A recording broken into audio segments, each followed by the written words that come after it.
Le millionnaire regarda la mendiante et sa fille avec dégoût. « Trop sale !» dit-il sans savoir quel destin cruel l'attendait. Des années plus tard, la situation s'est retournée et la vérité a choqué tout le monde. Le regret est venu trop tard. Mais que s'est-il passé?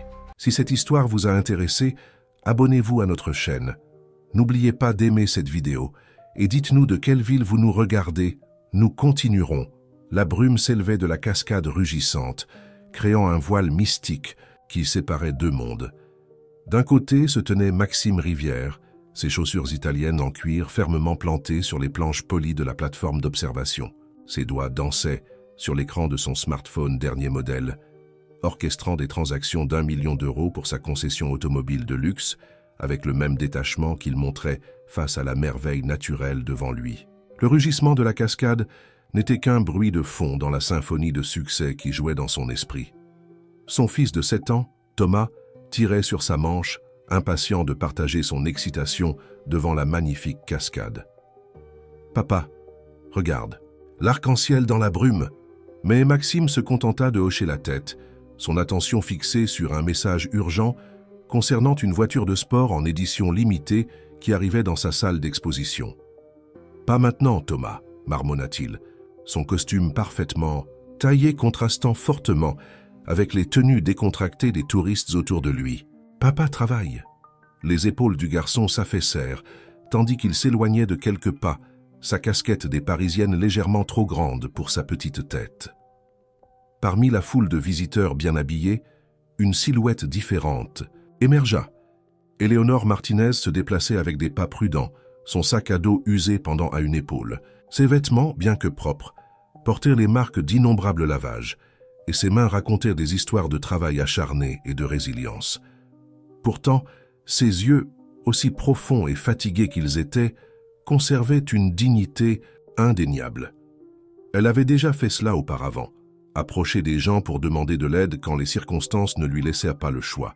Chaque fois, cela lui coûtait quelque chose, un petit morceau de sa fierté, mais elle avait appris depuis longtemps que la fierté ne pouvait pas remplir un estomac vide. Le monde lui avait enseigné cette leçon à plusieurs reprises, ainsi que beaucoup d'autres sur la survie et la persévérance. Éléonore s'approcha de Maxime, choisissant soigneusement ses mots. « Excusez-moi, monsieur, je déteste vous déranger, mais pourriez-vous m'aider à me payer un repas ?» Sa voix était douce mais claire, portant une nuance d'éducation qui ne correspondait pas à son apparence. Maxime leva enfin les yeux de son téléphone, la scrutant de la tête aux pieds comme s'il évaluait une voiture d'occasion. Ses lèvres se courbèrent en un sourire étudié qui n'atteignit jamais ses yeux.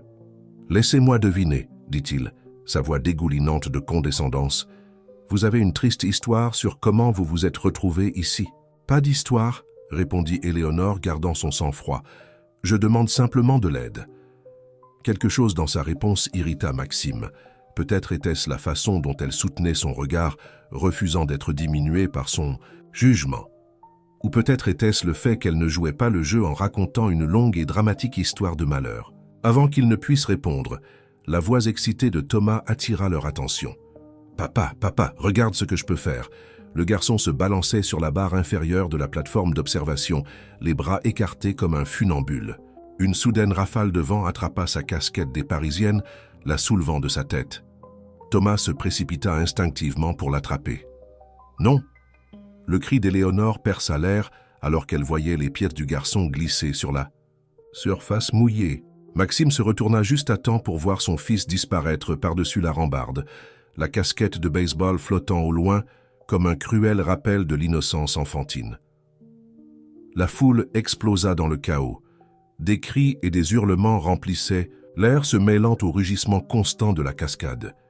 Maxime resta figé, son téléphone glissant de sa main et claquant sur le sol. Son visage se vida de ses couleurs, alors que la réalité de la situation le frappait avec la force des eaux cascadantes en contrebas. « Que quelqu'un aide !» cria-t-il, sa composition soigneusement maintenue, se brisant comme du verre. « Mon fils, s'il vous plaît !» Mais la foule se pressait simplement contre la rambarde, pointant du doigt et criant, personne n'étant prêt à agir. Éléonore n'hésita pas. Elle jeta son vieux sac à dos de côté et sauta par-dessus la barrière de sécurité. Des années de natation dans des eaux agitées pendant son enfance près de la rivière l'avaient préparée pour ce moment. bien qu'elle n'ait jamais imaginé utiliser ses compétences dans de telles circonstances. L'eau froide la frappa comme 1000 aiguilles, mais elle se força à se concentrer, scrutant les eaux, tourbillonnantes à la recherche d'un signe de Thomas. D'en haut, Maxime regardait impuissant tandis que la femme qu'il venait de rejeter comme une autre mendiante luttait contre le courant pour sauver son fils. Un inconnu à côté de lui demanda pourquoi il ne sautait pas lui-même. Sa voix à peine un murmure, il admit « Je ne sais pas nager ». L'ironie de la situation ne lui échappait pas. L'homme qui valorisait les apparences par-dessus tout était impuissant à sauver son propre enfant, tandis que la femme qu'il avait jugée uniquement par ses vêtements usés risquait maintenant tout pour secourir Thomas. Éléonore luttait contre le courant, ses muscles brûlant d'effort alors qu'elle apercevait la petite silhouette de Thomas, ballottée par les eaux turbulentes. Le t-shirt rouge du garçon brillait comme un phare à travers l'écume, la guidant à travers le chaos. Ses poumons réclamèrent de l'air, mais elle persista, puisant dans une force qu'elle ne se connaissait pas. Pendant ce temps, sur la plateforme d'observation, le monde de Maxime s'était réduit à un seul point de concentration, les eaux tourbillonnantes en contrebas où son fils avait disparu. Sa montre coûteuse égrenait des secondes qui semblèrent des heures, chaque moment une éternité d'impuissance. Les halètements et les cris de la foule devinrent un bourdonnement lointain, tandis que les souvenirs inondaient son esprit. Il se rappelait le jour où Thomas était né, à quel point il avait l'air petit et vulnérable dans le berceau de l'hôpital. La mère du garçon les avait quittés peu après, incapable de faire face à l'obsession de Maxime pour le statut et la richesse. Depuis lors, il s'était jeté dans son travail, croyant que fournir un confort matériel était suffisant. Maintenant, face à la possibilité de perdre son fils, il réalisait combien de moments il avait manqué en poursuivant le succès. Éléonore atteignit finalement Thomas, enroulant un bras autour du petit corps tout en utilisant l'autre pour lutter contre le courant. Le garçon était conscient mais terrifié, les yeux écarquillés de peur. « Accroche-toi à moi » haleta-t-elle, luttant pour garder leurs deux têtes hors de l'eau. « Je te tiens, petit, je te tiens. » Le son des sirènes, qui approchaient, coupa le rugissement de la cascade alors que les secours arrivaient sur les lieux. Des sauveteurs professionnels déployèrent rapidement leur équipement, mais les courants traîtres rendaient leur tâche difficile. Éléonore sentait ses forces diminuer, mais la vue de l'équipe de sauvetage lui redonna espoir. Elle devait tenir juste un peu plus longtemps. « Regarde-moi, Thomas », ordonna-t-elle, sa voix ferme malgré son épuisement. « Parle-moi de ta voiture préférée dans la concession de ton père. » La technique de distraction fonctionna. La panique du garçon diminua légèrement, tandis qu'il décrivait une voiture de sport rouge brillante, ses mots ponctués par des dents qui claquaient. Au-dessus d'eux, Maxime était tombé à genoux, son costume coûteux trempé par la brume et sa propre sueur froide. Pour la première fois depuis des années, il priait, faisant des promesses à toute puissance supérieure qui pourrait l'écouter. Il changerait, deviendrait un meilleur père, une meilleure personne, n'importe quoi pour que son fils soit en sécurité. L'équipe de sauvetage réussit finalement à descendre un panier jusqu'à Éléonore et Thomas. Avec ces dernières forces, elle aida le garçon à y entrer, s'assurant qu'il était en sécurité avant de se laisser secourir. Alors qu'ils étaient hissés en lieu sûr, la foule éclata en applaudissements et en acclamations. Maxime se précipita vers son fils, l'enveloppant dans sa veste de costume et le serrant contre lui. Thomas tremblait mais n'était pas blessé, ses petits bras s'accrochant au cou de son père. Lorsqu'Éléonore fut remontée quelques instants plus tard, elle s'effondra sur la plateforme, épuisée mais consciente. « Merci », murmura Maxime, sa voix épaisse d'émotion. « Je ne sais pas comment… » Il s'interrompit, les mots lui manquant alors qu'il réalisait l'insuffisance de toute expression de gratitude. Éléonore parvint à esquisser un faible sourire, ses vêtements mouillés collant à sa silhouette, tandis que les ambulanciers l'enveloppaient dans une couverture d'urgence. « C'est un beau garçon », dit-elle simplement, ses yeux rencontrant ceux de Thomas. « Prenez-en soin. » Alors que les ambulanciers insistaient pour examiner Thomas et Éléonore, Maxime se surprit à la regarder avec un regard neuf. Sa dignité face à l'épuisement, la façon dont elle avait tout risqué pour l'enfant d'un étranger, cela remettait en question tout ce qu'il pensait savoir sur les gens et leurs valeurs. Catherine Dubois, la fiancée de Maxime, arriva sur les lieux dans un tourbillon de parfums de créateurs et de talons cliquetants. Elle avait été informée par l'équipe de sécurité de la concession et s'était précipitée depuis son cours de yoga. « Oh mon Dieu, Maxime, est-ce que Thomas va bien ?» s'exclama-t-elle, ses mains manucurées tendues vers le garçon. Mais Thomas, toujours enveloppé dans la veste de son père, se détourna de Catherine et regarda plutôt Éléonore. « Tu es comme une super-héroïne, dit-il, sa voix remplie d'émerveillement, comme celle dans mes bandes dessinées. » Les sourcils parfaitement dessinés de Catherine se froncèrent alors qu'elle remarquait la façon dont Maxime regardait Éléonore. L'apparence misérable de la femme et l'attention qu'elle recevait ne convenaient pas à Catherine. Elle avait travaillé trop dur pour assurer sa position dans la vie de Maxime, pour laisser un acte héroïque aléatoire menacer ses plans. Alors que les ambulanciers se préparaient à transporter Thomas à l'hôpital pour un examen de précaution, Maxime prit une décision qui changerait la vie de tous. « S'il vous plaît, dit-il à Éléonore, venez avec nous. J'ai besoin de vous remercier convenablement. » Éléonore hésita, son instinct la mettant en garde contre l'acceptation de quoi que ce soit de la part de l'homme riche qu'elle avait initialement approché pour demander de l'aide. Mais quelque chose dans les yeux suppliants de Thomas et l'attitude transformée de Maxime la fit acquiescer. Aucun d'entre eux ne pouvait savoir que ce moment allait déclencher des événements qui exposeraient des secrets longtemps enfouis et remettraient en question tout ce qu'ils pensaient savoir sur eux-mêmes et les uns sur les autres. Les couloirs immaculés de l'hôpital Sainte-Marie semblaient se moquer de l'apparence usée d'Éléonore, alors qu'elle était assise dans la salle d'attente pendant que Thomas subissait des examens de routine. Ses vêtements encore humides laissaient des traces d'eau sur le fauteuil en cuir coûteux, un détail qui n'échappait pas au regard scrutateur de Catherine. Maxime arpentait la salle d'attente privée, ses chaussures italiennes grinçant sur le sol poli. Toutes les quelques minutes, il jetait un coup d'œil à Éléonore, son expression mêlant gratitude et confusion. La femme qui avait sauvé son fils était une énigme. Sa posture et son langage suggéraient une éducation, mais sa situation racontait une histoire différente. « Maxime, chéri !» La voix de Catherine rompit le silence tendu. « Ne devrions-nous pas laisser cette femme partir maintenant? Elle doit avoir quelque part où aller. » La légère pause avant le mot « femme » portait des volumes de dédain soigneusement élaborés. Avant que Maxime ne puisse répondre, une infirmière apparut avec Thomas. Le visage du garçon s'illumina quand il vit Éléonore et il se précipita pour lui montrer la barre de chocolat que le personnel de l'hôpital lui avait donnée. « Tu veux partager ?»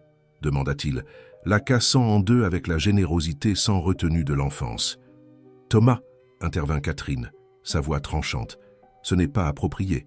Viens ici. » Mais Thomas l'ignora, s'installant plutôt à côté d'Éléonore. Maxime observait l'interaction avec un intérêt croissant. Il n'avait jamais vu son fils aussi à l'aise avec un étranger, surtout après une expérience traumatisante. Thomas se repliait habituellement sur lui-même, comme il l'avait fait après le départ de sa mère. « Monsieur Rivière !» Un médecin entra dans la pièce, un bloc-notes à la main. « Tout semble normal, mais je recommanderais de garder Thomas à la maison demain pour observation. Et mademoiselle ?» Il fit une pause, regardant Éléonore. « Martinez !» fournit-elle tranquillement. « Éléonore Martinez. » Mademoiselle Martinez devrait également se reposer. C'était un sauvetage assez impressionnant. « Êtes-vous une nageuse professionnelle ?» Éléonore secoua la tête, une ombre traversant son visage. « Non, j'ai juste grandi près de l'eau. » Quelque chose dans son hésitation déclencha un souvenir dans l'esprit de Maxime. Un article de journal à moitié oublié sur une start-up technologique prospère qui s'était effondrée dans des circonstances mystérieuses. Le nom du fondateur était Martinez. « Eh bien, » interrompit Catherine, atteignant son sac à main de créateur, « laissez-moi vous donner quelque chose pour votre peine. » Elle sortit son chéquier de ses doigts manucurés, sa bague de fiançailles en diamant captant la lumière fluorescente. « Non !» La voix d'Éléonore était ferme alors qu'elle se levait, la dignité émanant d'elle malgré son apparence débraillée. « Je ne l'ai pas fait pour l'argent. »« Tout le monde a un prix, » insista Catherine, son sourire n'atteignant pas ses yeux. « Nommez-le. »« Catherine, s'il te plaît. » Maxime parla enfin, sa voix portant une autorité qui le surprit lui-même. « Éléonore a sauvé notre fils. Il ne s'agit pas d'argent. »« Notre fils ?» Les sourcils de Catherine s'arquèrent dangereusement. « Je n'étais pas au courant que nous avions officialisé cela, chérie. » La petite main de Thomas glissa dans celle d'Éléonore, sa prise se resserrant face à la tension dans la pièce. Un geste qui ne passa inaperçu. « pour aucun des adultes présents. En fait, dit Maxime, redressant sa cravate encore humide, j'ai une proposition, Éléonore. Mon entreprise pourrait utiliser quelqu'un avec votre rapidité de réflexion et votre courage. Envisageriez-vous de venir travailler pour moi? L'offre resta suspendue dans l'air comme du cristal en suspension, fragile et potentiellement tranchante. Le visage de Catherine passa par plusieurs expressions avant de se fixer sur un sourire étudié qui promettait une future rétribution. Éléonore baissa les yeux vers Thomas, puis regarda Maxime. « Je n'ai pas besoin de charité, monsieur Rivière. Ce n'est pas de la charité, insista-t-il, se souvenant plus clairement maintenant d'où il avait entendu son nom auparavant. C'est une opportunité. Pour nous deux. » Maxime. La voix de Catherine contenait un avertissement. « Le Conseil n'approuvera pas cette décision impulsive. »« Le Conseil ne dirige pas mon entreprise, » répliqua Maxime, sa voix portant une dureté d'acier qui fit légèrement reculer Catherine. « C'est moi qui la dirige. » Éléonore étudia le visage de Maxime, cherchant des signes de pitié ou d'arrière-pensée. Au lieu de cela, elle trouva quelque chose d'inattendu, de la reconnaissance. Savait-il? Avait-il compris qui elle était avant que tout ne s'effondre? « Quand voudriez-vous que je commence ?» demanda Éléonore, sa décision prise alors. Qu'elle sentait la petite main de Thomas serrer à nouveau la sienne. Les lèvres parfaitement peintes de Catherine se pressèrent en une fine ligne, tandis qu'elle regardait son monde soigneusement construit commencer à se fissurer. Elle sortit son téléphone, ses doigts manucurés volant sur les touches, alors qu'elle tapait un message à un numéro non enregistré. « Nous avons peut-être un problème. Le plan doit changer. » Pendant ce temps, Thomas leva les yeux vers Éléonore avec une confiance totale, inconscient des courants sous-jacents qui tourbillonnaient autour d'eux. « Est-ce que tu me diras comment tu as appris à nager comme ça ?» demanda-t-il innocemment. La réponse d'Éléonore fut interrompue par une infirmière apportant des papiers de sortie, mais Maxime aperçut l'éclair de douleur dans ses yeux à la question de Thomas. Il y avait plus chez Éléonore Martinez que ce qui se voyait à l'œil nu, et malgré la désapprobation évidente de Catherine, il avait l'intention de découvrir de quoi il s'agissait. Alors qu'il se préparait à quitter l'hôpital, Catherine fit une dernière tentative pour affirmer son contrôle. « Je demanderai à mon assistante de vous envoyer des vêtements appropriés pour votre premier jour, » dit-elle à Éléonore, son ton suggérant que « approprié » signifiait coûteux et inatteignable. « Ce ne sera pas nécessaire, » répondit Éléonore, sa voix calme mais ferme. « Je sais comment m'habiller pour un bureau. » La déclaration portait un poids qui fit Maxime la regarder attentivement. Oui, il se souvenait définitivement maintenant. Éléonore Martinez, l'étoile montante de la Silicon Valley française, jusqu'à ce que tout s'effondre mystérieusement du jour au lendemain. Le siège de Rivière Automobile de luxe s'élevait comme un monument de verre et d'acier dédié au succès, ses fenêtres reflétant le soleil matinal. Éléonore se tenait devant le bâtiment, portant une simple robe noire bien repassée qu'elle avait soigneusement préservée de sa vie antérieure. Le garde de sécurité à l'accueil la regarda avec suspicion jusqu'à ce que Maxime lui-même apparaisse dans le hall. « Éléonore, bienvenue, » dit-il, son masque d'entreprise habituel adouci par une chaleur authentique. « Laissez-moi vous faire visiter. » Alors qu'ils traversèrent la salle d'exposition remplie de véhicules étincelants, Éléonore ne put s'empêcher de remarquer les chuchotements et les regards des employés. La nouvelle de l'incident de la cascade s'était répandue rapidement, ainsi que diverses versions embellies de son embauche. « Votre bureau sera ici, » indiqua Maxime, désignant un espace vitré près du sien. « Je veux que vous commenciez comme ma coordinatrice de projets spéciaux. » « C'est tout un titre pour quelqu'un que vous connaissez à peine, » remarqua Éléonore, prenant soin de garder sa voix neutre. La réponse de Maxime fut interrompue par l'arrivée de Jacques Werner, son associé et ami d'enfance. Le costume coûteux de Jacques et son apparence soigneusement cultivée de renard argenté projetèrent l'autorité, mais ses yeux contenaient une froideur qui mit instinctivement Éléonore en garde. « Max, la réunion du conseil est sur le point de commencer, » annonça Jacques, reconnaissant à peine la présence d'Éléonore, « et Catherine essaie de te joindre. »« Dis-leur que je serai en retard de quelques minutes, » répondit Maxime, ne bougeant pas du bureau d'Éléonore. « J'ai besoin de m'assurer que mademoiselle Martinez s'installe correctement. » L'expression de Jacques se durcit. « Tu sais ce que le conseil pense des embauches? Non. Conventionnel. Le conseil ne sait pas ce que je sais, » dit Maxime de façon cryptique. « faisant Éléonore le regarder attentivement. Combien avait-il découvert sur son passé? Après que Jacques eut quitté à contre-cœur les lieux, Maxime se tourna vers Éléonore. « Je me souviens avoir lu quelque chose sur votre entreprise technologique il y a 3 ans. Vous développiez quelque chose de révolutionnaire dans les logiciels automobiles avant que tout ne déraille. » Les mains d'Éléonore se crispèrent, involontairement. C'était une vie différente. « Vraiment ?» Maxime s'appuya contre le bureau. « Où vous a-t-elle été volée ?» Avant qu'Éléonore ne puisse répondre, Thomas fit irruption dans le bureau, son visage rayonnant d'excitation. « Éléonore, papa a dit que tu travaillerais ici !» Il portait son sac à dos qu'Éléonore remarqua couvert d'écussons de super-héros. « Thomas, pourquoi n'es-tu pas à l'école ?» demanda Maxime, consultant sa montre. « Catherine a dit qu'elle m'y emmènerait aujourd'hui, mais elle avait une réunion d'urgence, » expliqua Thomas, son enthousiasme diminuant légèrement. L'expression de Maxime s'assombrit. « Elle était censée. Je peux l'emmener ?» proposa Éléonore, se surprenant elle-même. « Si vous me faites confiance pour cela. » Le visage de Thomas s'illumina à nouveau, mais Maxime hésita. « Vous venez de commencer. Je ne pourrais pas vous demander... » « Vous ne demandez pas, j'offre. » Éléonore sourit à Thomas. « De plus, je pense que j'ai besoin d'un guide pour me montrer la ville après. » Alors que Maxime regardait son fils bavarder joyeusement avec Éléonore à propos de son école et de ses matières préférées, un souvenir surgit, un qu'il avait enterré profondément sous des années de sophistication acquise. Il se souvenait de se tenir dans des chaussures usées devant un bâtiment similaire, étincelant, affamé et déterminé, jurant qu'il ne serait plus jamais pauvre. « Merci, » dit-il doucement à Éléonore, « pour tout. » Après leur départ, Maxime se dirigea vers la réunion du conseil, son esprit encore fixé sur l'histoire d'Éléonore.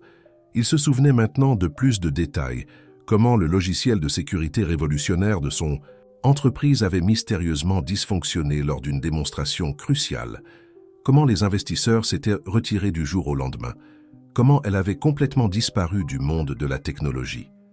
Dans la salle de réunion, Catherine était assise à côté de Jacques, tous deux engagés dans une intense conversation chuchotée qui s'arrêta brusquement lorsque Maxime entra.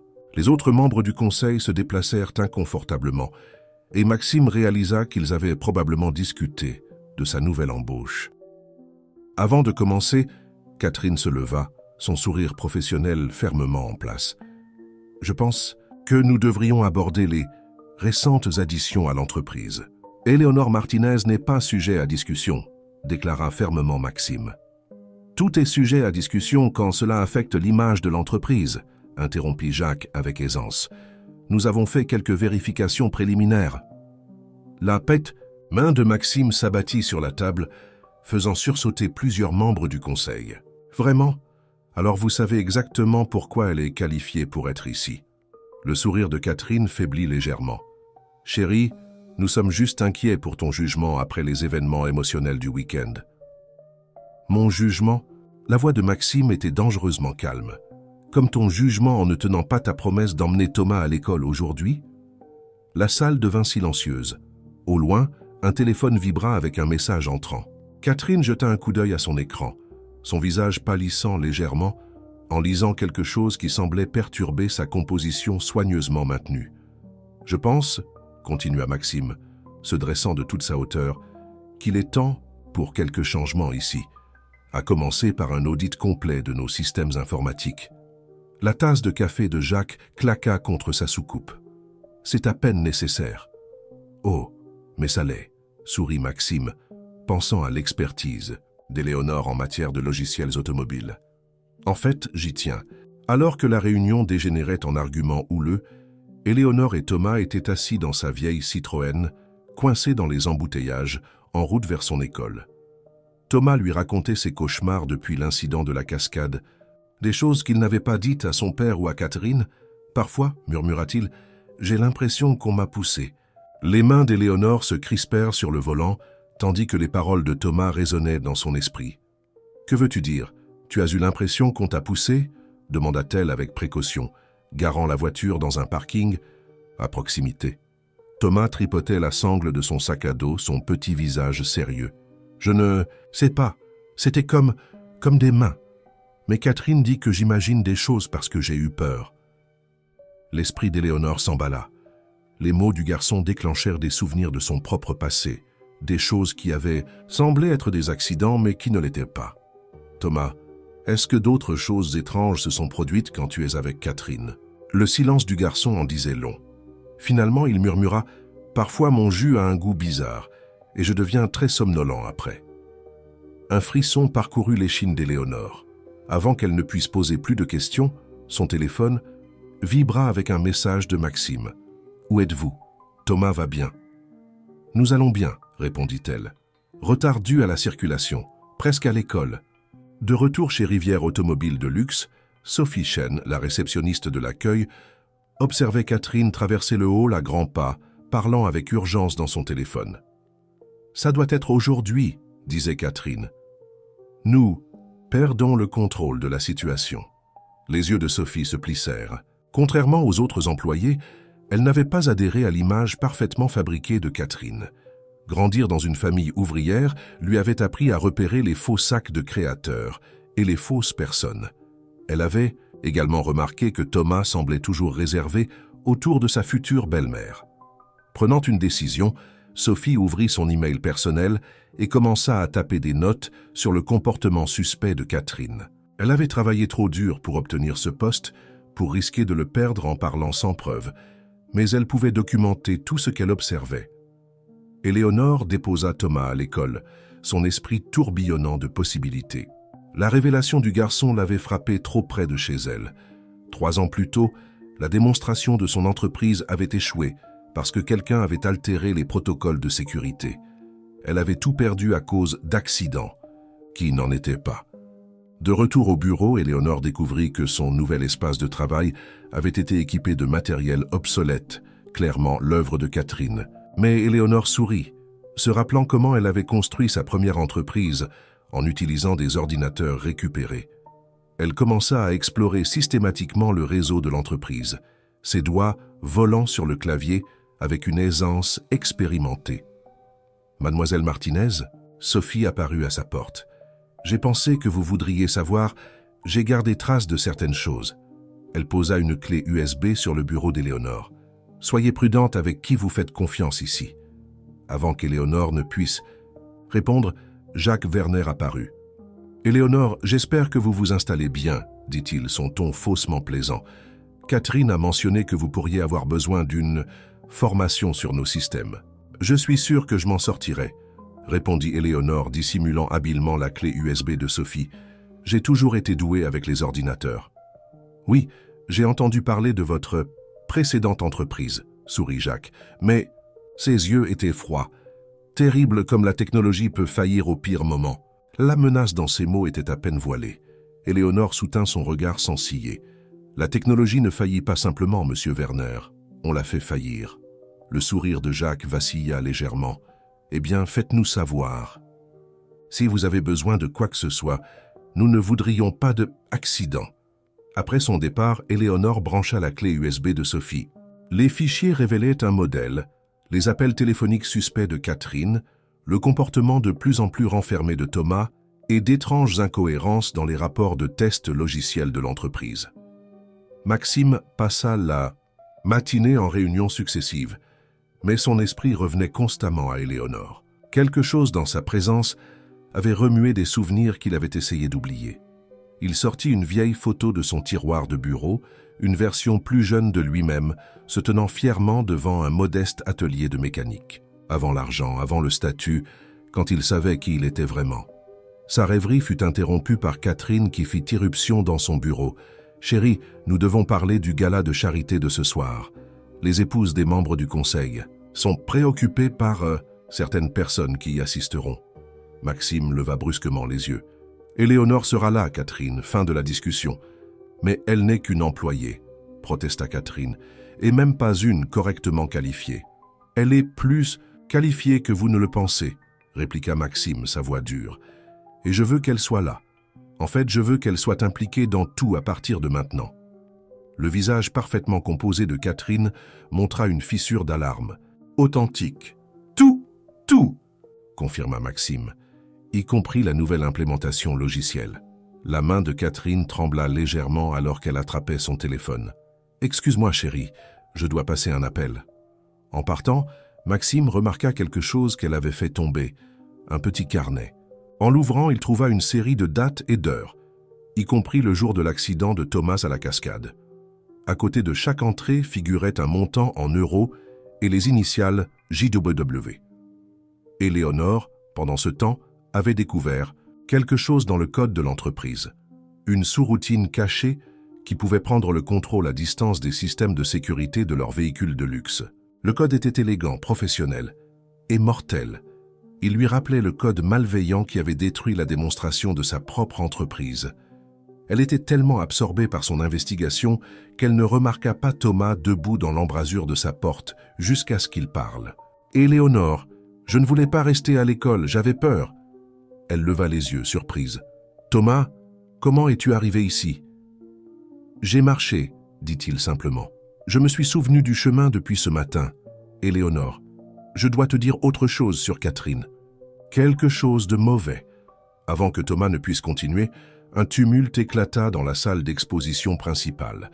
La voix de Catherine s'éleva au-dessus du chaos. « Sécurité, ce garçon ne devrait pas être ici, il est censé être à l'école. » Mais alors que la sécurité s'approchait du bureau d'Éléonore, Sophie apparut, les interceptant habilement. « Oh, Monsieur Rivière a demandé que Thomas soit amené ici, » mentit-elle sans effort. « Quelque chose à propos d'un rendez-vous chez le médecin. » Éléonore serra Thomas contre elle, ses instincts protecteurs s'activant.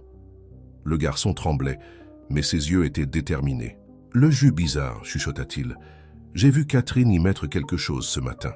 J'ai fait semblant de le boire, mais je ne l'ai pas fait. J'ai gardé la tasse dans mon sac à dos. » Le gala de charité transformait la salle d'exposition de Rivière automobile de luxe en un pays des merveilles scintillant de richesse et de prestige. Des lustres en cristal projetèrent des reflets arc-en-ciel sur les surfaces polies des voitures exotiques, tandis que des serveurs en uniforme noir impeccable se faufilèrent dans la foule avec des flûtes de champagne.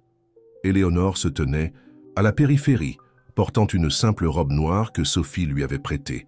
La tasse du sac à dos de Thomas avait été soigneusement scellée et cachée dans le coffre-fort de son bureau, avec la clé USB de Sophie. Son esprit s'emballait avec les implications de ce qu'elle avait découvert dans le code de l'entreprise et la révélation de Thomas. « Vous avez fière allure !» La voix de Maxime la sortit de ses pensées. Il se tenait à côté d'elle, élégant dans son smoking, mais ses yeux reflétaient de l'inquiétude. « Thomas m'a dit qu'il était venu à votre bureau aujourd'hui. Que s'est-il passé ?» Avant qu'Éléonore ne puisse répondre, Catherine apparut dans un nuage de parfums coûteux et de soie de créateur. « Chérie, les représentants du groupe Martinez sont ici. Ils sont très intéressés par notre nouvelle implémentation logicielle. » La tête d'Éléonore se redressa brusquement. Le groupe Martinez, l'ancienne entreprise de son père, maintenant, dirigé par les personnes mêmes qui avaient orchestré sa chute. Les pièces commençaient soudain à s'assembler. « Je m'en occuperai, » dit fermement Maxime, plaçant une main protectrice sur le bras d'Éléonore. « Restez avec Thomas. » De l'autre côté de la salle, Jacques Werner était plongé dans une conversation avec un homme à l'allure distinguée, dont les yeux ne cessaient de se diriger vers Éléonore. Sophie, servant des boissons à proximité, dériva négligemment plus près pour écouter discrètement. Thomas était assis à une table dans un coin, poussant la nourriture autour de son assiette. Ses petites épaules étaient tendues, et il ne cessait de surveiller Catherine d'un œil méfiant. Éléonore le rejoignit, son cœur se serrant pour le fardeau que portait cet enfant. « Hé, super-héros, dit-elle doucement, tu veux m'aider pour quelque chose ?» Thomas hocha la tête avec enthousiasme, reconnaissant pour la distraction. Éléonore sortit sa tablette et lui montra ce qui ressemblait à un jeu de course. En réalité, c'était un outil de diagnostic qu'elle avait développé pour tracer l'activité réseau suspecte. Tu vois ces points rouges? Ce sont comme les méchants dans tes bandes dessinées. Aide-moi à les attraper. Pendant que Thomas jouait, le programme d'Éléonore traçait les tentatives d'accès non autorisées au système de l'entreprise. Pendant ce temps, Maxime découvrait que les représentants du groupe Martinez ne savaient rien d'une quelconque implémentation logicielle. Leur confusion ne fit qu'approfondir ses soupçons concernant les activités de Catherine et Jacques. Sophie apparut aux côtés d'Éléonore, sa voix basse et urgente. « Mademoiselle Martinez, je viens d'entendre quelque chose. Il prévoit d'activer une sorte de protocole ce soir pendant la démonstration de la nouvelle fonctionnalité de conduite autonome. Le sang d'Éléonore se glaça. La démonstration était prévue sur la piste d'essai privée derrière le bâtiment, avec des membres du conseil et des investisseurs potentiels présents. Le code malveillant qu'elle avait découvert pourrait contourner les systèmes de sécurité. « Thomas, reste avec Sophie », ordonna Éléonore, se déplaçant rapidement à travers la foule vers Maxime. Mais Catherine l'intercepta, sa poigne comme de l'acier sur son bras. « Vous partez si tôt ?» Le sourire de Catherine était tranchant comme un rasoir. « La démonstration est sur le point de commencer. J'insiste pour que vous restiez et regardez. » « Lâchez-la, Catherine. » La voix de Maxime trancha la tension. Il tenait son carnet. « Vous voulez expliquer ces paiements de Jacques ou pourquoi il... » Coïncidant avec les accidents de Thomas, le sang-froid de Catherine se fissura. « Tu ne comprends pas. Cette entreprise avait besoin d'évoluer. Les anciennes méthodes, ton obsession de tout faire honnêtement, ça nous retenait. Jacques et moi avions une vision. Une vision qui incluait de faire du mal à mon fils. » La voix de Maxime était mortellement calme. « Il te rendait faible, » siffla Catherine. « Tout comme elle le fait maintenant. Le grand Maxime Rivière, dupé par un joli visage et une histoire larmoyante.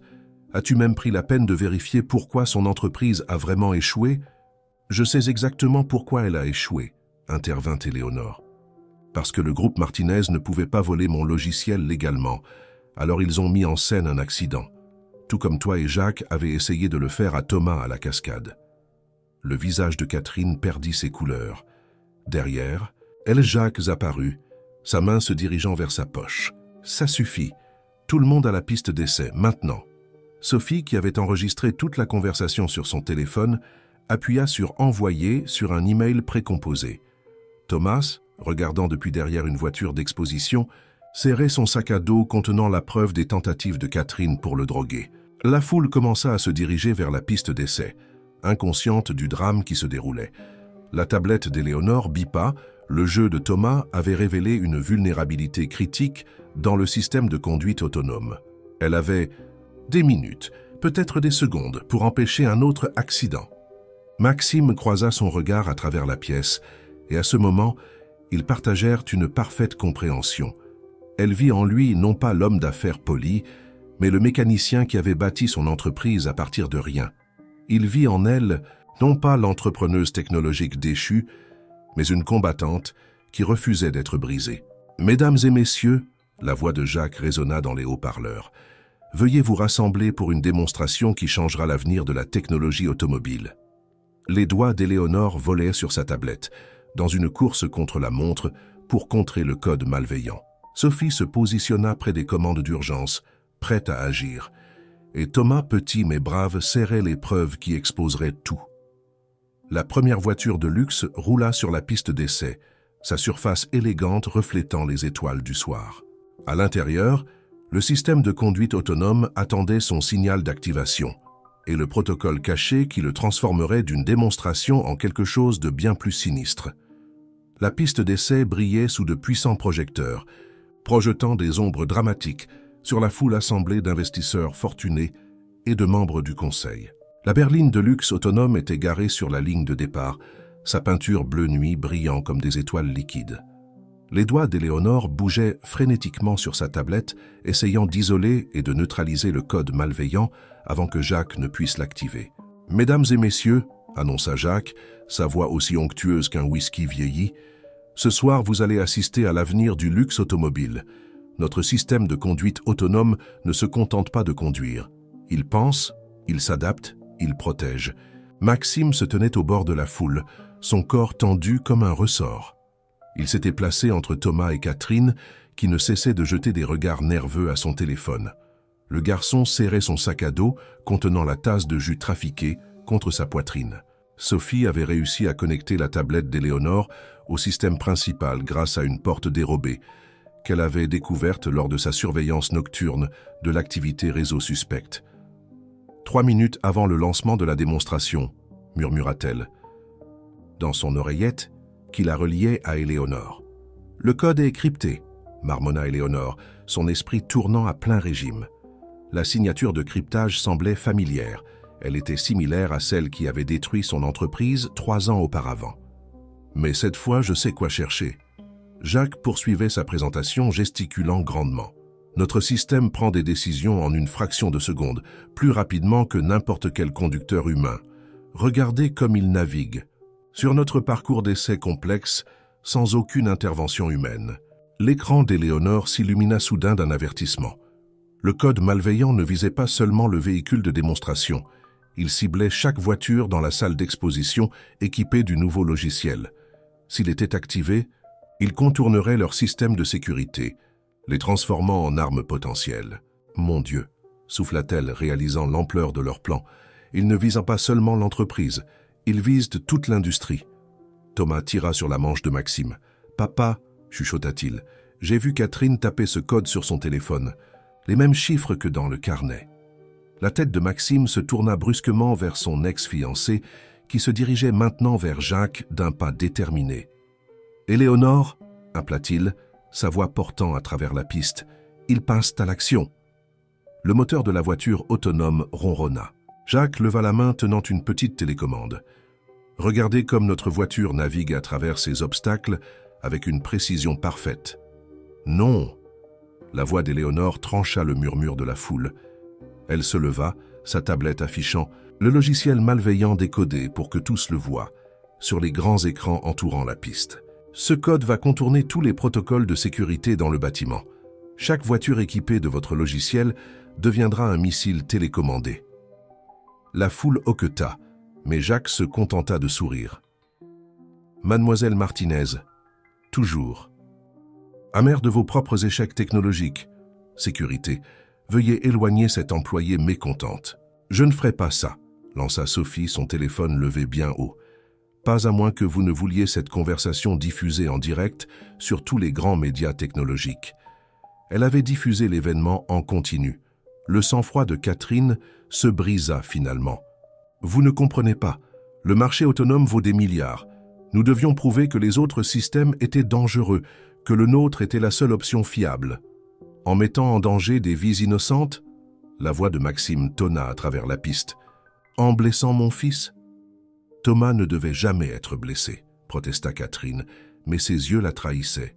Juste, maîtrisé. Les médicaments étaient destinés à le garder tranquille, à l'empêcher d'interférer avec nos plans. La tablette d'Éléonore bipa. Elle avait réussi à isoler le code malveillant, mais alors que son doigt se déplaçait pour le supprimer, Jacques appuya sur sa télécommande. Le moteur de la voiture autonome rugit et elle bondit en avant, droit vers la foule. « Tout le monde, écartez-vous » cria Éléonore, ses doigts volant sur l'écran.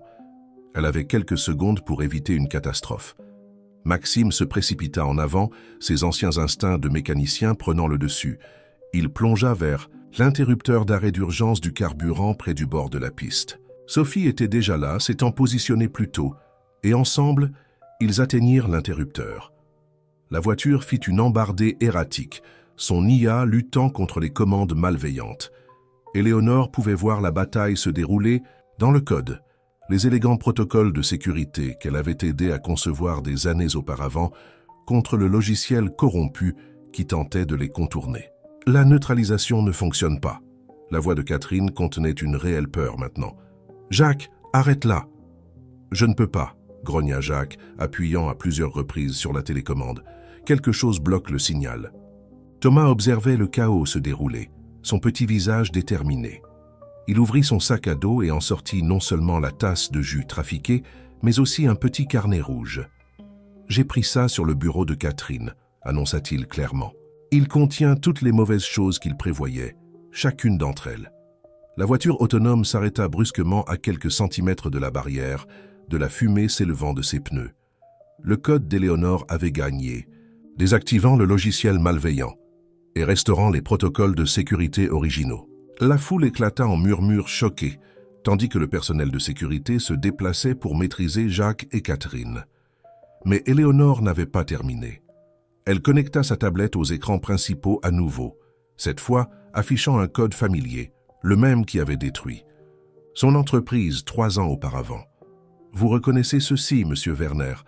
Il porte votre signature numérique partout, tout comme le code que vous avez essayé d'utiliser ce soir.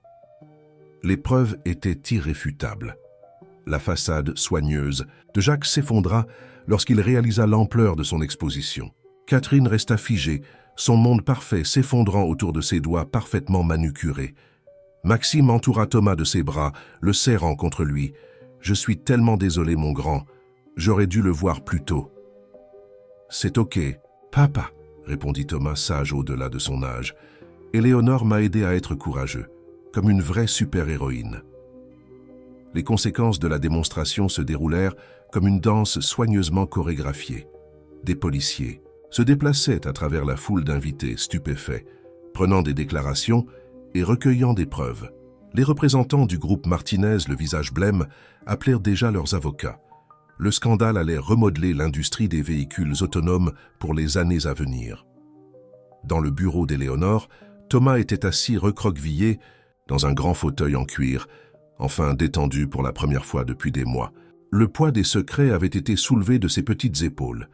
Sophie lui avait apporté du chocolat chaud et elle montait maintenant la garde à la porte, répondant aux appels des journalistes qui avaient déjà eu vent de l'histoire.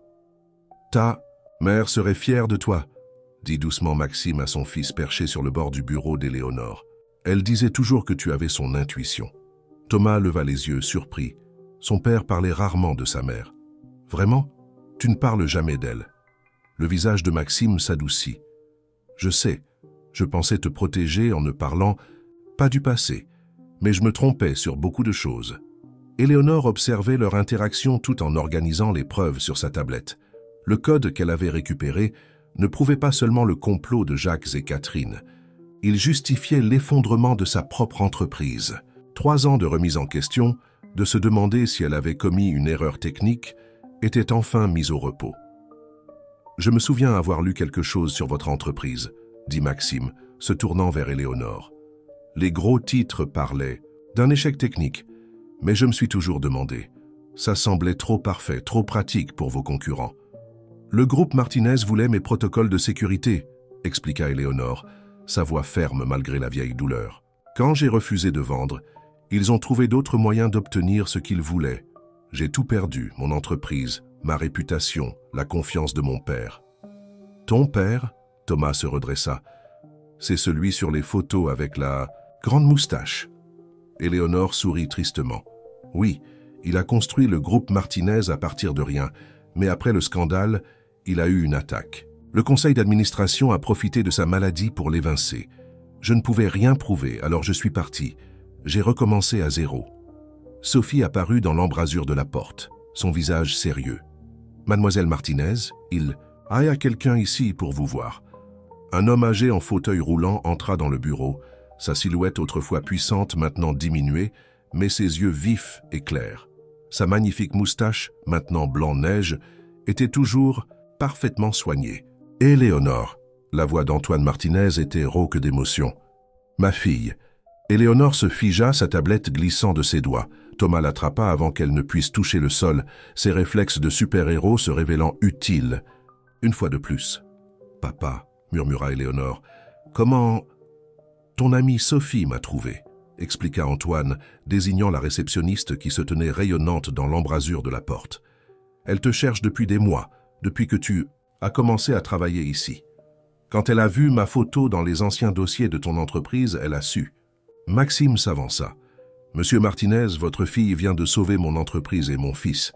Elle a également exposé un complot qui, je crois, va rétablir votre nom et le sien. » Antoine tendit la main vers celle de sa fille. « Je n'ai jamais cru que tu avais échoué, Éléonore. Jamais. Mais j'étais trop faible pour me battre à l'époque. Quand j'ai perdu l'entreprise, j'ai perdu mon chemin. J'aurais dû te chercher plus tôt. » Des larmes coulaient sur le visage d'Éléonore alors qu'elle s'agenouillait à côté du fauteuil roulant de son père. 3 ans de douleur et de séparation fondaient en un instant. Thomas, observant la scène se dérouler, glissa sa petite main dans celle de son père. « Tu vois, papa ?» chuchota-t-il. « Parfois, les super-héros ne portent pas de cape. Parfois, ils ont juste besoin que quelqu'un croie en eux. » Maxime serra la main de son fils, regardant Éléonore avec une nouvelle compréhension. Elle avait tout perdu, mais n'avait jamais perdu son intégrité. Elle avait été brisée, mais s'était reconstruite. Elle avait toutes les raisons d'être amère, mais avait au contraire tout risqué pour sauver son fils. « Le conseil se réunit demain, » annonça-t-il. Ils devront élire une nouvelle direction après l'arrestation de Jacques. Je vais recommander un partenariat avec ce qui reste du groupe Martinez. Nous pourrions utiliser vos protocoles de sécurité, Éléonore, les vrais cette fois. Éléonore leva les yeux de l'étreinte de son père, ses yeux brillants de larmes et d'espoir. Partenaire, partenaire, confirma Maxime, et peut-être plus que ça. Thomas sourit, imaginant déjà les possibilités. Sa famille avait été brisée. Depuis si longtemps, d'abord par le départ de sa mère, puis par la manipulation de Catherine. Mais maintenant, en regardant son père et Éléonore échanger des regards doux par-dessus sa tête, il ressentit quelque chose qu'il n'avait pas éprouvé depuis des années, la chaleur de l'appartenance. Sophie s'éclaircit la gorge.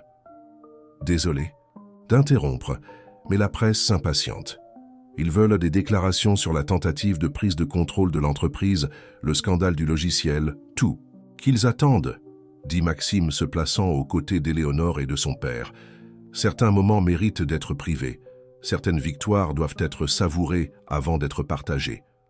À travers les fenêtres du bureau, ils pouvaient voir la piste d'essai où, quelques heures auparavant, tout avait failli s'effondrer. Maintenant, elle reposait tranquillement sous les étoiles, un rappel que parfois les virages les plus dangereux sur la route de la vie mènent aux destinations les plus belles. Thomas tira sur la manche d'Éléonore. « Est-ce que ça veut dire que tu restes, pour de bon ?» Éléonore regarda son père qui hocha la tête avec encouragement, puis Maxime, qui l'observait avec un espoir tranquille dans les yeux. Finalement, elle se tourna vers Thomas, le garçon, qui lui avait montré en premier que certaines choses valaient la peine de se battre. « Oui, dit-elle doucement, je reste. Après tout, chaque super-héros a besoin d'une base. » Le matin, le soleil traversait les fenêtres de rivières automobiles de luxe, projetant de longues ombres sur le sol de la salle d'exposition. Les événements de la nuit précédente avaient transformé plus que le simple avenir de l'entreprise. Ils avaient remodelé les vies de tous les impliqués. Éléonore était assise dans son bureau, entourée de piles d'impressions de codes et de rapports de sécurité, tandis que son père sommeillait paisiblement dans son fauteuil roulant à côté d'elle. Sophie apparut avec du café frais et un journal. Les gros titres criaient à propos de la tentative de sabotage d'entreprise et de l'exposition d'un complot de plusieurs années. Les blogs technologiques l'appellent le plus grand scandale de l'industrie automobile de la décennie, rapporta-t-elle, déposant les tasses de café. Et vous êtes saluée comme une héroïne lanceuse d'alerte. Éléonore sourit avec fatigue. Les héros n'attendent pas 3 ans pour exposer la vérité. Certaines vérités ont besoin de temps pour émerger, intervint Antoine Martinez, les yeux toujours fermés mais la voix claire. Comme des graines attendant la bonne saison pour fleurir. Thomas fit irruption dans le bureau, son sac d'école bondissant avec son enthousiasme. « Éléonore, papa a dit que je pourrais aider à tester les nouveaux protocoles de sécurité. Après l'école. Je peux, s'il te plaît. » Maxime apparut derrière son fils, semblant plus détendu qu'il ne l'avait été depuis des années. Les costumes parfaitement repassés et le masque d'entreprise soigneusement maintenu avaient cédé la place à quelque chose de plus authentique. Aujourd'hui, il portait une simple chemise à manches retroussées, rappelant ses premiers jours, en tant que mécanicien. « Seulement si Éléonore est d'accord, dit-il, souriant à l'excitation de son fils. C'est elle qui est en charge de tous les tests de sécurité maintenant. » La salle du conseil avait été en chaos toute la matinée. Avec les arrestations de Jacques et Catherine, l'entreprise avait besoin d'être restructurée. Le partenariat avec le groupe Martinez avançait, mais il y avait d'innombrables détails à résoudre. Pourtant, ici dans le bureau d'Éléonore, entouré des personnes qui étaient devenues sa famille improbable, les défis semblaient gérables. « D'abord, dit Éléonore, sortant sa tablette, nous devons effectuer un audit de sécurité complet. Thomas, tu te souviens comment tu m'as aidé à attraper les méchants dans le code? Tu veux être mon assistant à nouveau. » Thomas acquiesça avec enthousiasme, grimpant sur une chaise à côté d'elle. Maxime les regardait ensemble, son cœur gonflant d'une émotion qu'il ne pouvait pas tout à fait nommer. Était-ce cela la guérison, la lente reconstruction de la confiance et de la connexion? Le téléphone de Sophie vibra avec une autre demande des médias. Les émissions matinales veulent des interviews. Ils sont particulièrement intéressés par le rôle de Thomas dans l'exposition des activités. À de Catherine. « Pas d'interview, dit fermement Maxime. Thomas a vécu assez d'épreuves. Laissons les avocats gérer la presse. Antoine dirigea son fauteuil plus près du bureau, examinant le code sur l'écran d'Éléonore. « Tu as amélioré ?»« Les protocoles originaux, » observa-t-il fièrement. « Ajouter des couches de protection auxquelles je n'avais jamais pensé. »« J'ai eu un bon professeur, » répondit Éléonore, serrant la main de son père, « et 3 ans pour réfléchir à ce qui n'avait pas fonctionné. » Les portes de la salle d'exposition s'ouvrirent et une silhouette familière entra, Marie. Rivière, la mère de Thomas. Maxime l'avait appelée après les événements de la veille, sachant qu'elle méritait de connaître la vérité sur le traitement de Catherine envers leur fils. Thomas courut vers elle et elle l'enveloppa dans une étreinte féroce. « Mon petit garçon courageux, » murmura-t-elle. « Je suis tellement désolée de ne pas avoir été là pour te protéger. »« C'est pas grave, maman, » dit Thomas. « Éléonore m'a protégé. Elle est comme Wonder Woman, mais avec des ordinateurs au lieu d'un lasso. » Marie leva les yeux vers Éléonore, ses yeux remplis de gratitude. « Merci d'avoir veillé sur lui quand je ne pouvais pas. » Le moment fut interrompu par Sophie, se précipitant avec des nouvelles urgentes. Le conseil d'administration du groupe. Martinez convoque une réunion d'urgence. Il vote pour réintégrer M. Martinez en tant que président émérite. Antoine se redressa dans son fauteuil roulant. « Après tout ce temps, ils ne peuvent plus ignorer les preuves, papa, » dit Éléonore. « Ta réputation sera restaurée. » Maxime s'approcha pour se tenir à côté de la chaise d'Éléonore, sa main reposant légèrement sur son épaule. Le geste ne passa pas inaperçu pour Marie, qui sourit d'un air entendu. Elle avait connu Maxime quand il était encore un mécanicien, en difficulté avec des rêves de construire quelque chose de plus grand. Maintenant, en le regardant avec Éléonore, elle voyait des aperçus de ce même jeune homme sincère. « Tu sais, » dit Marie pensivement, « l'école de Thomas organise une journée de la famille la semaine prochaine. Tous les types de familles sont les bienvenus. » Les yeux de Thomas s'illuminèrent. « Est-ce qu'Éléonore et M. Martinez peuvent venir? Et Sophie aussi? »« Je pense, » répondit Maxime, regardant Éléonore avec des yeux doux, « que c'est une merveilleuse idée. » Le bureau tomba dans un silence confortable, brisé seulement par le tapotement des touches, alors qu'Éléonore et Thomas continuaient leur mission de super-héros pour protéger les systèmes de l'entreprise. Antoine se rendormit, un sourire paisible sur son visage. Sophie organisait des communiqués de presse, échangeant occasionnellement des regards amusés avec Marie alors qu'elle regardait Maxime trouver des excuses de plus en plus minces pour rester près du bureau d'Éléonore. Dehors, les feuilles d'automne dansaient devant les fenêtres, dorées et libres. Comme ces feuilles, les anciennes façons tombaient, faisant place à une nouvelle croissance. Les scandales s'estomperaient dans l'histoire, mais ce qui restait, cette famille composite construite sur la confiance et les secondes chances, ne ferait que devenir plus forte. Éléonore? La voix de Thomas était pensive, alors qu'il étudiait le code défilant sur son écran. « Crois-tu aux fins heureuses ?» Elle regarda autour de la pièce, son père, paisiblement restauré à sa place légitime.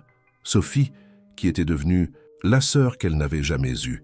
Marie, qui offrait l'amitié au lieu de la jalousie. Maxime, qui avait appris à voir au-delà des apparences. Et Thomas, qui lui avait appris que parfois la chose la plus courageuse que l'on puisse faire est de faire confiance à nouveau. « Je crois, » dit-elle soigneusement, aux heureux commencements. 6 mois après les événements dramatiques chez Rivière Automobile de Luxe, la salle d'exposition de l'entreprise avait été transformée pour un type de célébration différent. Les voitures élégantes et les sols polis avaient cédé la place à des rangées de chaises, des lumières scintillantes et une arche tissée de fleurs d'automne. Les employés avaient insisté pour organiser le mariage ici, là où tout avait commencé. Éléonore se tenait dans son ancien bureau, maintenant agrandi en une véritable suite exécutive, lissant la simple robe blanche que Sophie l'avait aidé à choisir. Son père attendait dehors dans son fauteuil roulant, sa santé s'améliorant quotidiennement sous les soins de spécialistes que Maxime avait insisté pour fournir. « Quelque chose d'ancien ?» demanda Sophie, parcourant la liste traditionnelle. Éléonore toucha le délicat bracelet en or à son poignet, celui de sa mère, sauvé des jours avant qu'elle ne perde tout. Vérifier. Quelque chose de neuf. La robe, sourit Éléonore, se tournant pour capter son reflet dans la fenêtre. Quelque chose d'emprunté? Sophie leva ses propres boucles d'oreilles en perles. et quelque chose de bleu. Thomas fit irruption dans la pièce tenant une petite boîte. À l'intérieur se trouvait une minuscule clé USB bleue sur une chaîne en argent. Papa et moi l'avons programmée avec notre première photo de famille. Éléonore s'agenouilla prudemment dans sa robe, attirant Thomas dans une étreinte. Le garçon avait grandi de plusieurs centimètres au cours des derniers mois, mais son cœur restait aussi pur que jamais. « Parfait », chuchota-t-elle. À l'extérieur du bureau, Maxime tripotait sa cravate, se souvenant d'un homme différent qui ne se souciait autrefois que des apparences. Les leçons de l'année écoulée l'avaient transformé aussi sûrement qu'elles avaient transformé son entreprise. La fusion avec le groupe Martinez restauré avait créé quelque chose sans précédent dans l'industrie, une entreprise qui valorisait la sécurité et l'intégrité au-dessus du profit. Marie apparut à son coude, redressant sa cravate avec une exaspération familière. « Arrête de t'inquiéter, dit-elle. C'est juste, n'importe qui peut le voir. »« Même toi ?» demanda doucement Maxime, se souvenant de leur propre mariage raté. « Surtout moi, sourit Marie. Nous étions trop jeunes, trop différents. Mais Éléonore, elle comprend les deux côtés de toi, le mécanicien et le dirigeant. Elle te rend complet. » La cérémonie elle-même était intime, avec la présence d'employés qui étaient devenus une famille. Antoine Martinez dirigea fièrement son fauteuil roulant dans l'allée à côté de sa fille, sa moustache tremblant d'émotion. Sophie était la demoiselle d'honneur, tandis que Thomas assumait son rôle de porteur d'alliance avec une responsabilité solennelle. Mais c'était l'invité dans la dernière rangée qui fit monter les larmes aux yeux d'Éléonore, son ancien assistant de son ancienne entreprise, le seul employé qui était resté à ses côtés pendant le scandale. Elle l'avait retrouvé et lui avait offert un poste chez Technologie Rivière Martinez, prouvant que la loyauté, comme l'amour, prend parfois le chemin le plus long pour rentrer à la maison. Les vœux étaient simples mais profonds. Maxime parla d'apprendre à voir au-delà des apparences, de trouver de la force dans la vulnérabilité. Éléonore promit de construire quelque chose de plus grand qu'elle-même, pas seulement dans le code, mais dans l'amour. Thomas, incapable de se contenir, ajouta son propre vœu improvisé de toujours tester en version bêta les tentatives de cuisine de papa, suscitant les rires des invités assemblés. Après la cérémonie, la salle d'exposition fut à nouveau transformée pour la réception. Antoine Martinez prit le microphone, sa voix forte de fierté. « Quand j'ai construit mon entreprise, dit-il, je pensais créer un héritage d'innovation. Au lieu de cela, ma plus grande création était la fille qui m'a appris que la véritable innovation commence par l'intégrité. » Alors que la soirée s'achevait, Éléonore se retrouva debout à la fenêtre de son bureau, regardant les lumières de la ville. Maxime la rejoignit, glissant son bras autour de sa taille. « Tu as des doutes quant à épouser ton ancien patron ?» taquina-t-il. « Jamais, répondit-elle. Bien que techniquement, avec la fusion, nous sommes égaux maintenant. »« Nous l'avons toujours été, dit-il doucement. Je ne le savais simplement pas au début. » Thomas apparut entre eux, bâillant mais déterminé à rester éveillé. « Est-ce qu'on peut retourner à la cascade ?» demanda-t-il. « Pas à l'endroit effrayant, juste pour voir l'arc-en-ciel dans la brume. » Éléonore et Maxime échangèrent des regards, se souvenant du jour qui les avait réunis. « Oui, dit Éléonore. Mais cette fois, nous irons tous ensemble. » Sophie passa la tête à l'intérieur. « Désolé d'interrompre, mais la voiture est prête. Et Éléonore, ton père veut te montrer quelque chose avant que vous ne partiez. » Ils trouvèrent Antoine dans le laboratoire de recherche, entouré d'affichages holographiques de leur dernier protocole de sécurité. « Ta mère aurait adoré cela, dit-il, prenant la main d'Éléonore.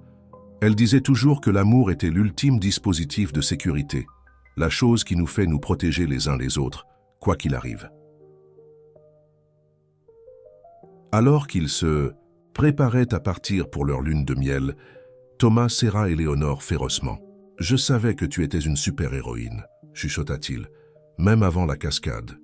Les jeunes mariés sortirent dans l'air frais du soir, où leur voiture attendait, pas un véhicule de luxe, mais la vieille Citroën d'Éléonore, maintenant restaurée par Maxime lui-même.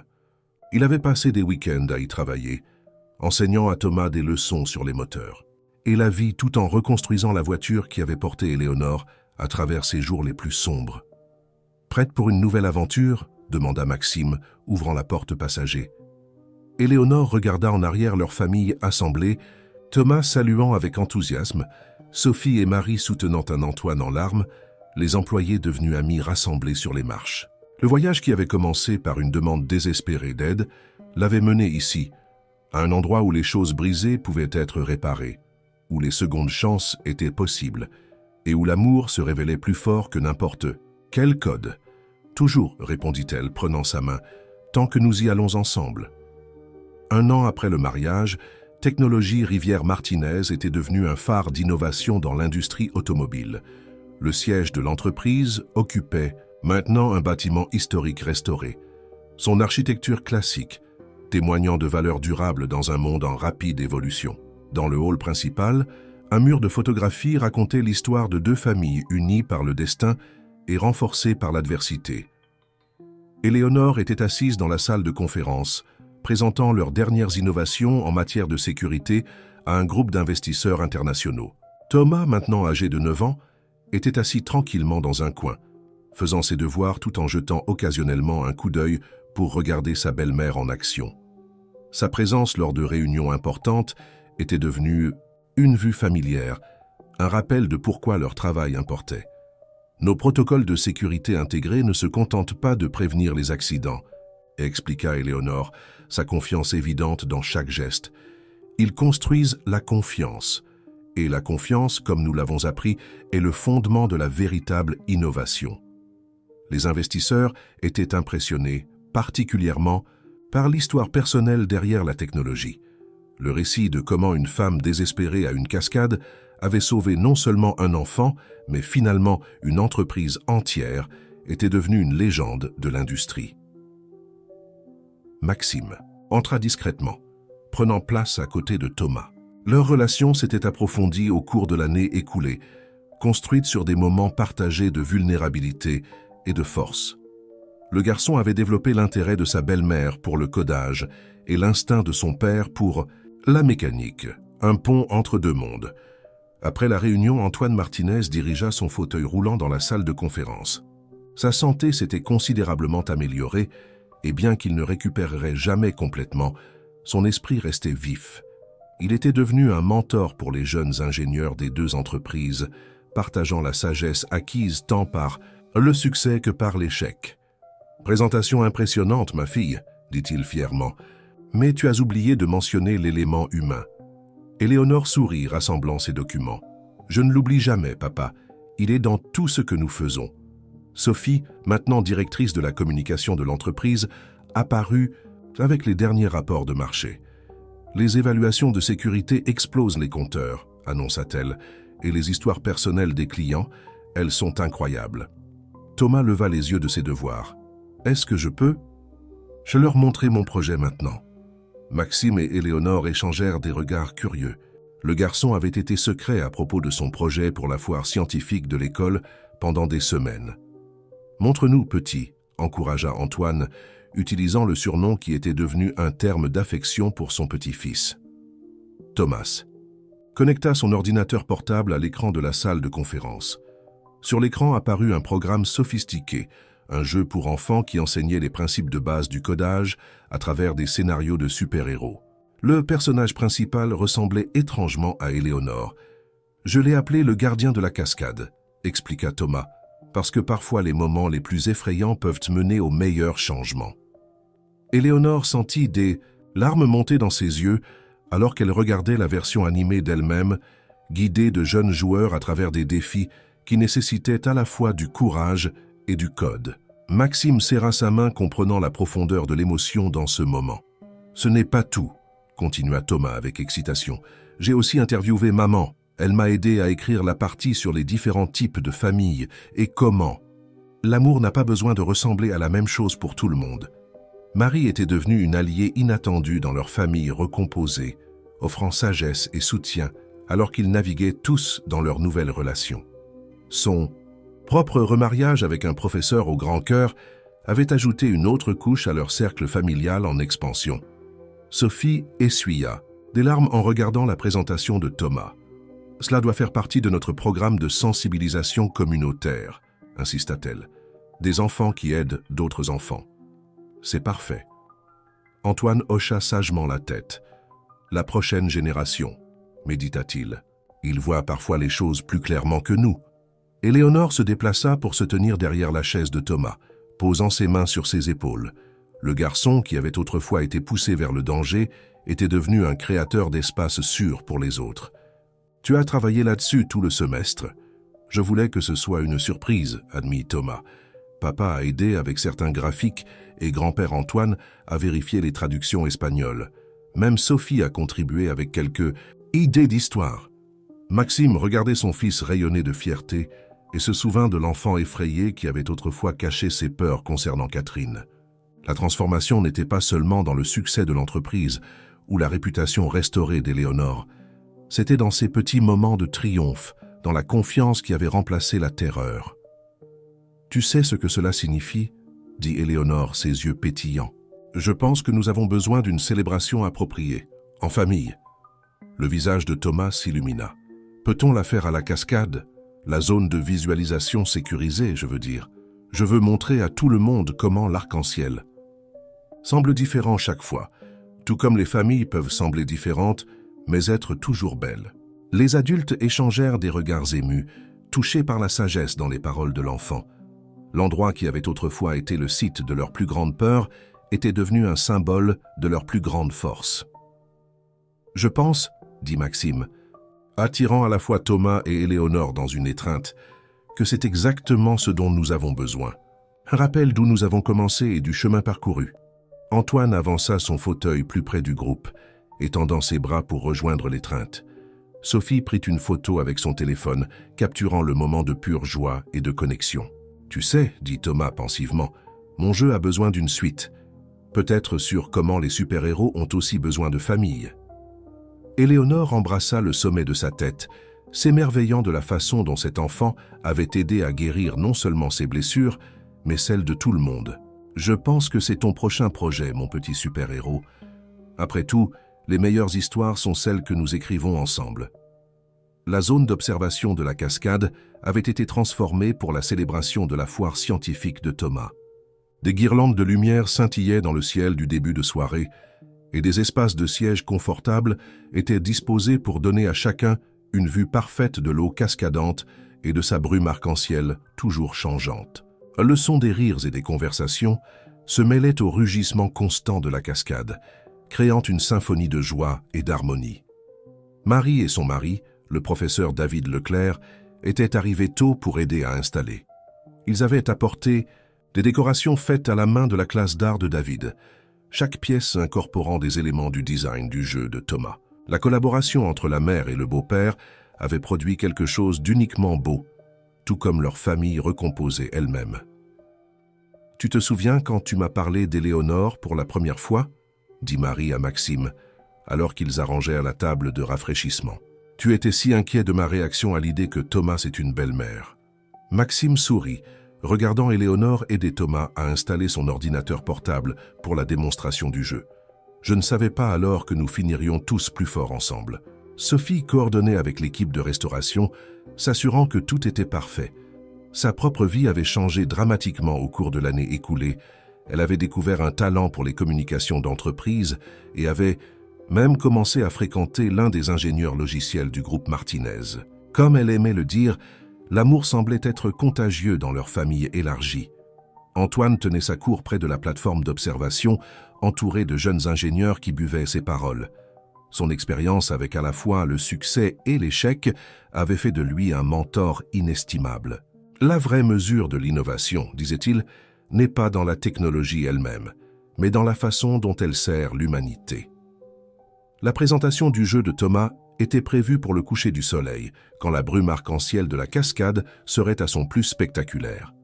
Alors que les invités arrivaient, employés, amis, familles, et même certains des investisseurs qui avaient été touchés par leur histoire, le garçon devint à la fois nerveux et excité. « Et, s'il ne l'aime pas ?» chuchota-t-il à Éléonore. Elle s'agenouilla à côté de lui, redressant son nœud papillon.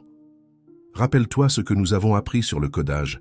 Parfois, la chose la plus importante n'est pas le programme lui-même, mais le cœur derrière. » Maxime les rejoignit, portant l'ancienne casquette des Parisiennes de Thomas, soigneusement préservée depuis le jour qui avait changé leur vie. « J'ai trouvé ça dans la boîte à souvenirs. J'ai pensé que tu pourrais vouloir la porter ? Pour la chance. » Thomas prit la casquette avec révérence. « Est-ce que je peux la mettre même si je porte un costume? Les règles sont faites pour être flexibles. » Éléonore fit un clin d'œil, l'aidant à l'ajuster. Tout comme les familles. La présentation commença alors que le soleil peignait le ciel de brillants oranges et roses. Thomas se tenait droit, sa casquette des Parisiennes fièrement posée sur sa tête, alors qu'il expliquait comment son jeu enseignait aux enfants à la fois le codage et le courage. Le héros animé d'Éléonore guidait les joueurs à travers des défis qui nécessitaient la résolution de problèmes et la persévérance, tout en leur apprenant les différents types de familles et l'importance de la confiance. « Et ceci est le niveau spécial », annonça Thomas, cliquant vers un nouvel écran. « Il s'appelle le pont arc-en-ciel, parce qu'il montre comment des choses séparées peuvent se réunir pour créer quelque chose de beau. » Le personnage du jeu devait aider d'autres personnages à traverser un gouffre en construisant un pont fait de lumière et de code. Chaque traversée réussie ajoutait une nouvelle couleur au pont, le rendant plus fort et plus vibrant. « Tout comme nous », expliqua Thomas, regardant sa famille assemblée. Maman et papa, Éléonore et grand-père Antoine, Sophie et tous les gens de l'entreprise. Nous sommes tous des couleurs différentes dans le même arc-en-ciel. Les applaudissements furent assourdissants, se mêlant au rugissement de la cascade pour créer un crescendo de célébration. Marie essuyait des larmes de ses yeux, tandis que David la tenait serrée. Maxime et Éléonore se tenaient fièrement, derrière leur fils, leurs mains jointes. Antoine avança son fauteuil pour présenter à Thomas un cadeau spécial, une photo encadrée de toute la famille élargie, prise lors du dernier pique-nique de l'entreprise. Le long du cadre étaient inscrits les mots « L'amour construit le code le plus fort ». Alors que la soirée progressait, les invités essayaient le jeu de Thomas, partageant des histoires de leur propre famille recomposée et transformation de vie. Le petit ami de Sophie lui fit sa demande près de la plateforme d'observation, ajoutant une autre couche de joie à la célébration. Elle dit oui, bien sûr, planifiant déjà comment incorporer le thème du pont arc-en-ciel de Thomas dans leur mariage. Éléonore se retrouva debout à l'endroit exact où elle avait d'abord abordé Maxime pour demander de l'aide, ce qui semblait être une vie entière auparavant. Le souvenir n'apportait plus de douleur. Au lieu de cela, il lui rappelait à quel point ils étaient tous venus de loin. « 1 euro pour tes pensées ?» La voix de Maxime était douce alors qu'il la rejoignait. « Je pensais juste au destin », répondit-elle. « Comment parfois les moments les plus difficiles nous mènent exactement où nous devons être. » Thomas courut vers eux, excité du succès du jeu. « Est-ce qu'on peut le rendre disponible gratuitement? Je veux que tout le monde puisse y jouer, même s'ils ne peuvent pas se le permettre. » Maxime et Éléonore échangèrent des regards fiers. Le cœur généreux de leur fils était son plus grand héritage, valant plus que n'importe quelle entreprise ou code. « Je pense, » dit Éléonore, attirant ses 2 garçons près d'elle, « que c'est exactement ce que feraient les super-héros. » Lassée, Cascade continuait sa danse éternelle, sa brume créant d'interminables arcs-en-ciel dans la lumière déclinante. Comme l'eau elle-même, leur histoire avait suivi un chemin inattendu, rassemblant force et beauté en s'écoulant vers l'avant. Et comme l'arc-en-ciel dans la brume, leur famille avait prouvé que les choses les plus magnifiques viennent souvent de la fusion de différents éléments en un tout harmonieux.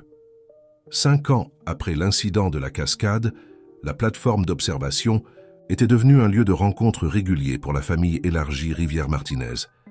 Ils s'y rassemblaient chaque mois, qu'il pleuve ou qu'il fasse beau, pour célébrer leur voyage continu ensemble. Aujourd'hui était spécial, le 14e anniversaire de Thomas et le lancement de son plus récent projet de codage. L'adolescent se tenait confiant devant une petite foule de familles, amis et représentants de l'industrie technologique. Sa casquette des Parisiennes, maintenant bien usée mais toujours chérie, était posée sur le podium à côté de son ordinateur portable. Éléonore et Maxime regardaient depuis le premier, rang, leurs mains entrelacées, alors que leur fils se préparait à dévoiler sa dernière innovation. « Il y a 5 ans, » commença Thomas, sa voix portant la même force tranquille qui avait aidé à exposer les plans de Catherine. « J'ai créé un jeu sur un super-héros qui sauvait des gens avec du code. Aujourd'hui, je veux vous montrer comment ce jeu s'est développé en quelque chose de plus grand. » Les écrans derrière lui s'illuminèrent avec une plateforme éducative sophistiquée, l'initiative du pont arc-en-ciel. Ce qui avait commencé comme un simple jeu avait évolué en un programme mondial aidant les enfants de familles recomposées à se connecter et à se soutenir mutuellement à travers la technologie et la narration. Chaque famille a une histoire, continua Thomas, faisant un geste vers son propre groupe diversifié d'êtres chers, maman et professeur Leclerc, qui m'ont montré que l'amour peut grandir dans de nouvelles directions. Papa et Éléonore, qui m'ont appris que parfois les moments les plus effrayants de la vie mènent à notre plus grande joie. Grand-père Antoine, qui a prouvé que les secondes chances sont toujours possibles. Et Sophie et oncle Michel, qui ont démontré que la famille n'est pas seulement une question de sang, c'est une question de choix. Sophie, maintenant fortement enceinte de son deuxième enfant, essuyait des larmes tandis que son mari Michel, l'ingénieur logiciel qu'elle avait rencontré chez Technologie Rivière Martinez, lui serrait la main. Leur première fille dormait paisiblement sur les genoux d'Antoine, sa petite main agrippant son mouchoir toujours présent. L'initiative du pont arc-en-ciel ne concerne pas seulement le codage, expliqua Thomas. Il s'agit de connexion. Chaque utilisateur devient membre d'une famille mondiale, partageant des histoires, se soutenant mutuellement et apprenant que les différences nous rendent plus forts. Marie rayonnait de fierté alors que son fils parcourait les fonctionnalités de la plateforme. La professionnelle enseignante en elle appréciait les aspects éducatifs, tandis que la mère en elle célébrait à quel point son enfant était venu loin du garçon effrayé qui avait autrefois fait face à un tel danger. Maxime se leva pour rejoindre son fils au podium. Quand j'ai commencé cette entreprise, je pensais que le succès concernait les apparences et les marges bénéficiaires. Thomas et Éléonore m'ont appris que le vrai succès vient de la construction. De ponts, entre les personnes, entre les familles, entre les cœurs. Éléonore les rejoignit, ses yeux brillants d'émotion. Et parfois, ajouta-t-elle, ces ponts apparaissent dans les endroits les plus inattendus. Elle fit un geste vers la cascade où un arc-en-ciel brillant s'arquait à travers la brume, tout comme ce jour fatidique des années auparavant. Le lancement de la plateforme fut un succès retentissant. Les journalistes technologiques ont salué son approche innovante de l'apprentissage socio-émotionnel, tandis que les thérapeutes familiaux ont célébré son potentiel pour aider les enfants à naviguer dans des dynamiques familiales complexes. Mais pour Thomas, le véritable triomphe résidait dans les petits moments, comme lorsqu'un jeune utilisateur de l'autre côté du monde a partagé comment le programme l'avait aidé à accepter son nouveau beau-parent. Après la présentation, la famille se rassembla près de la rambarde, où Éléonore avait autrefois fait son courageux saut. L'endroit avait été marqué d'une petite plaque élégante, là où le courage rencontre l'amour, l'histoire de la famille Rivière Martinez. Vous savez, médita Antoine, regardant sa arrière-petite-fille jouer avec la version tablette du programme de Thomas.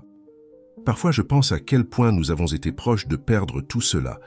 Un moment de peur, une connexion manquée. Mais nous ne l'avons pas perdu, papa, dit doucement Éléonore, en roulant un bras autour des épaules de Thomas. Nous l'avons trouvé, nous tous. Maxime regarda son fils, maintenant presque aussi grand que lui. Prêt pour ta surprise? Les yeux de Thomas s'illuminèrent alors que son père conduisait le groupe vers le parking. Là, sous une housse de voitures personnalisées, se trouvait une voiture classique restaurée, le même modèle sur lequel Maxime travaillait dans ses premiers jours de mécanicien. « Pour ton travail de codage ?» demanda Thomas, passant sa main le long du capot brillant. « Non, » sourit Maxime, « pour nous avoir appris à tous ce que signifie vraiment la famille. Éléonore et moi avons pensé que nous pourrions la restaurer ensemble. 3 générations d'innovation Rivière Martinez. » Marie s'avança tenant un petit paquet. « J'ai aussi quelque chose pour toi. » À l'intérieur se trouvait une photographie encadrée, Thomas tout petit, assis sur les genoux de Maxime dans son ancien atelier de mécanique. Pour te rappeler où les 2 côtés de ton histoire ont commencé. La fille de Sophie se réveilla, alors demandant à jouer avec l'application du pont arc-en-ciel. Alors que Thomas s'asseyait avec sa petite nièce, lui montrant comment naviguer dans le programme, les adultes échangèrent des regards complices. L'héritage qu'ils avaient construit n'était pas seulement dans la technologie ou l'entreprise. Il était dans ces moments de connexion, dans la façon dont leur amour s'était multiplié et avait grandi. Éléonore, appela Thomas, lui, faisant signe d'approcher. Montre-lui ton personnage de super-héros. Elle ne croit pas que c'est vraiment toi dans le jeu. Éléonore rit, les rejoignant sur le banc. Eh bien, ma petite, laisse-moi te raconter une histoire sur un jour à une cascade, quand j'ai appris que parfois le plus grand acte de courage est simplement d'ouvrir son cœur. Alors que le soleil commençait à se coucher, projetant de longues ombres sur la plateforme d'observation, la famille élargie Rivière-Martinez se rassembla pour leur photo de groupe traditionnelle. Ils en avaient pris une chaque année depuis le mariage, documentant leur croissance et leur changement. Mais celle de cette année était spéciale. Elle serait le nouvel écran de chargement pour l'initiative du pont Arc-en-Ciel, montrant aux utilisateurs que la famille pouvait être à la fois choisie et chérie. « Tout le monde est prêt ?» demanda Sophie, réglant le minuteur de l'appareil photo. « Dites « pont Arc-en-Ciel ». La photo les captura parfaitement. Thomas, dans sa casquette des Parisiennes, se tenant fièrement entre Maxime et Éléonore, Marie et David échangeant un regard aimant, Sophie et Michel avec leur fille, Antoine rayonnant vers son arrière-petite-fille, et la cascade en arrière-plan, son arc-en-ciel éternel témoignant de la beauté des voyages inattendus. Alors qu'ils rentraient chez eux ce soir-là, Thomas jeta un dernier regard à la cascade. « Tu sais quoi, papa? J'ai finalement compris. Ce qui fait un vrai super-héros. »« Quoi donc, fils ?»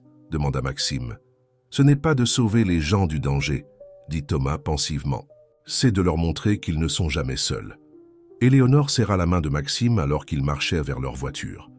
Le soleil s'était couché, mais les lumières qu'ils avaient accrochées des années auparavant scintillaient, toujours, se reflétant sur la brume comme d'innombrables étoiles. Leur histoire, comme la cascade elle-même, continuerait à couler, rassemblant de nouveaux affluents d'amour et de connexion en chemin.